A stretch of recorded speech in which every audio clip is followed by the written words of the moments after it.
Di video kali ini saya akan melanjutkan cerita dari Tokyo Revengers Chapter 221. Sebelum mulai videonya jangan lupa share, like dan subscribe agar saya lebih semangat dalam mengembangkan channel ini, dan saya juga mohon maaf bila translate yang saya buat dari bahasa Inggris ke Indonesia mungkin sedikit berbeda dari segi percakapan. Saya mencoba mempersingkat dan mempermudah untuk dipahami dan terima kasih bila kamu menonton video ini sampai selesai. Daripada basa-basi, langsung saja menuju ke pembahasan manganya. Chapter dibuka dengan memperlihatkan Miki yang sedang berada di sebuah gedung, di mana Miki sedang melihat ke arah luar jendela. Di sana Kokonoi bertanya tentang apa yang sedang Miki pikirkan, dan Miki hanya berkata bahwa hujan turun sangat deras malam itu. Miki juga berkata kepada Kokonoi bahwa dia memiliki firasat buruk tentang malam tersebut.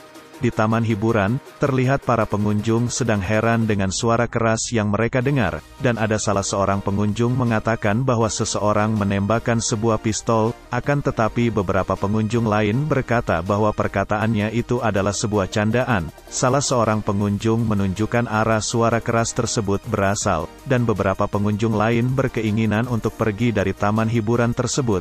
Di tempat lain, terlihat Takemichi yang masih berbaring sambil memeluk Senju, dan Draken terlihat menuju arah para gerombolan tersebut sambil bertanya kepada Takemichi, apakah Takemichi baik-baik saja, dan terlihat keempat orang gerombolan tersebut lari setelah mereka melihat Draken. Setelah peristiwa itu selesai, Takemichi mengucapkan terima kasih kepada Draken karena telah menyelamatkan dia dan Senju dari gerombolan bersenjata tersebut. Sambil menendang pistol yang dijatuhkan salah seorang gerombolan tersebut, Draken mempertanyakan kenapa para gerombolan tersebut berani menyerang menggunakan senjata yang berbahaya tersebut. Melihat situasi yang sudah aman, Takemichi bertanya kepada Senju tentang keadaannya, dan Senju berkata bahwa dia baik-baik saja.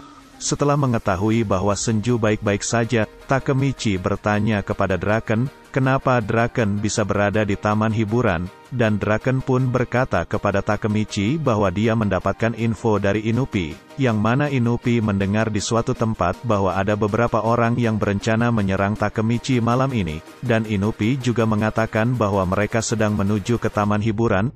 Takemichi terlihat heran dengan apa yang telah terjadi dan tidak menyangka bahwa para gerombolan tersebut benar-benar ingin mencoba membunuh Takemichi. Mendengar hal tersebut, Draken mengatakan kepada Takemichi bahwa mereka adalah anak-anak dari geng Rokuhara Tandai, dan Draken berkata kepada Takemichi bahwa Takemichi sekarang telah menyandang gelar yang cukup tinggi di kalangan para berandalan. Draken juga berkata bahwa mereka akan ketakutan apabila mendengar Takemichi telah bergabung dengan geng Brahman.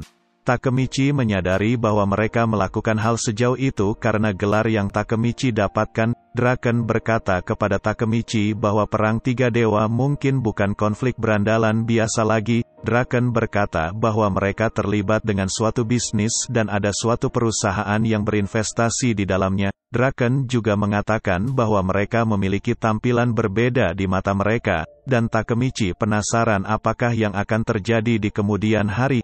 Akan tetapi Draken mengatakan bahwa Miki melihat hal ini akan terjadi. Setelah mendengar hal tersebut dari Draken, Takemichi mengatakan kepada Draken bahwa hal tersebut cukup mereka berdua yang tahu, dan Takemichi mengatakan kepada Draken bahwa dia barusan dapat melihat masa depan. Mendengar hal tersebut membuat Draken terkejut.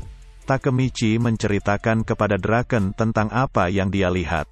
Yang mana, di masa depan, Senju mati karena melindungi Takemichi. Takemichi juga mengatakan kepada Draken bahwa dia telah mencegah hal mengerikan tersebut terjadi. Melihat Takemichi dan Draken mengobrol berdua, Senju menanyakan tentang apa yang mereka bicarakan, akan tetapi Draken dan Takemichi tidak mengubris ucapan dari Senju. Malah Takemichi mengucapkan terima kasih kepada Draken, karena berkat Drakenlah semua itu bisa dicegah.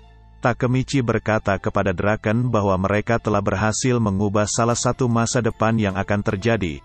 Sambil tersenyum, Draken berkata kepada Takemichi bahwa dia sangat senang mendengar hal tersebut. Sambil mendekat ke arah Draken dan Takemichi, Senju menyarankan kepada mereka untuk pergi dari taman hiburan sebelum seseorang mendatangi mereka, dan Takemichi setuju dengan saran Senju. Terlihat Takemichi dan Senju berlari di tengah hujan yang deras, akan tetapi Takemichi melihat ke arah Draken yang ada di belakangnya. Melihat Draken yang hanya diam, Takemichi memanggil Draken, akan tetapi Draken malah menitipkan pesan untuk Miki kepada Takemichi. Dan pesan yang ingin Draken sampaikan bahwa Miki jangan lagi menyebabkan terlalu banyak masalah. Takemichi heran dengan perkataan Draken tersebut, dan Takemichi mengatakan bahwa Draken sendirilah yang harus menyampaikan pesan tersebut. Belum sempat menyelesaikan perkataannya, Takemichi melihat Draken yang tiba-tiba rubuh dan terkapar di tanah. Dan Draken berkata kepada Takemichi bahwa peran dia telah selesai, dan Draken berkata bahwa dia telah selesai melakukan semua hal yang perlu dia lakukan.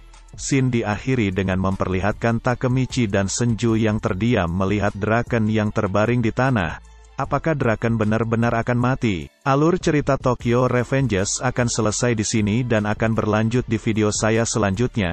Bantu channel ini dengan cara subscribe dan juga klik tombol notifikasi. Serta bila kalian berkenan bisa follow akun Instagram channel ini dan linknya ada di deskripsi. Dan terima kasih untuk kalian karena sudah mau menonton video ini sampai selesai. Dan sampai jumpa di video saya selanjutnya.